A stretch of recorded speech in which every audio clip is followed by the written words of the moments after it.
हर हर महादेव। आप सभी का हमारे इस YouTube चैनल पर स्वागत है। आज के इस वीडियो में आपको नायिका साधना के बारे में जानकारी देंगे, जो कि जयावती साधना है।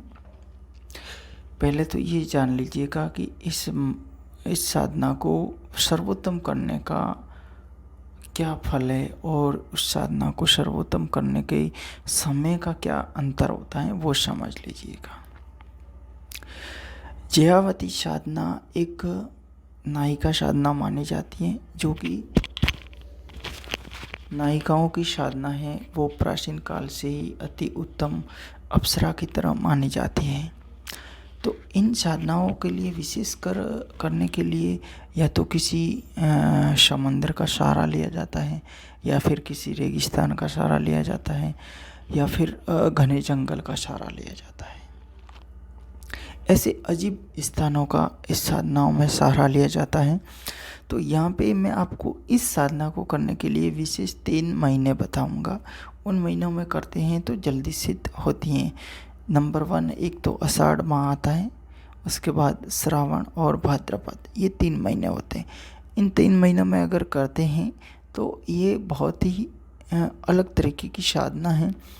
और ये साधना है ज़्यादातर गर्मियों के मौसम में ही की जाती है।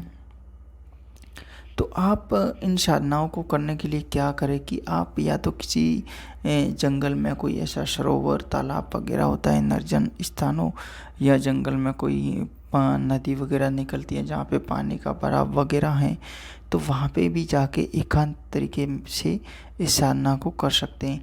क्योंकि ऐसी साधनाओं को करने के लिए या तो किसी रेत में बैठ के खुले जगह में आसपास में अग्नि जला के जो अपने जगह से जहाँ पे बैठते हैं ना, वहाँ से थोड़ी जगह पे अग्नि जला के और खुले में बैठ के गर्मी के मौसम में की जाती हैं। या फिर किसी सरोवर या तालाब के पानी में खड़े रहकर या बैठकर इस साधना को की जाती हैं।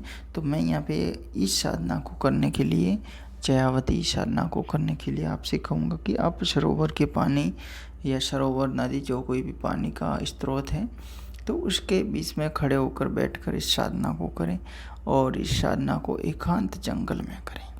इस साधना को करने के बाद में जैसे ही अप्सरा शक्ति ज्ञान देती है, बस उसी तरीके से ये भी शक्ति है, वो साधक को ज्ञान देती है और साधक की रक्षा करती है, साधक की इच्छाओं की पूर्ति करती है। अब साधक की इच्छाओं की पूर्ति में सब कुछ आ जाते हैं, तो ज़्यादा वर्णन करने की ज़रूरत नहीं है। आप इनका मंत्र सुन लीजिएगा। समय तो बता दिया, आप इनका मंत्र सुन लीजिएगा। समय का दिन नहीं बताया। दिन आप किसी भी सोमवार या शुक्रवार से इस साधना को शुरू करें, बेहतर रहेगा। मंत्र है ओम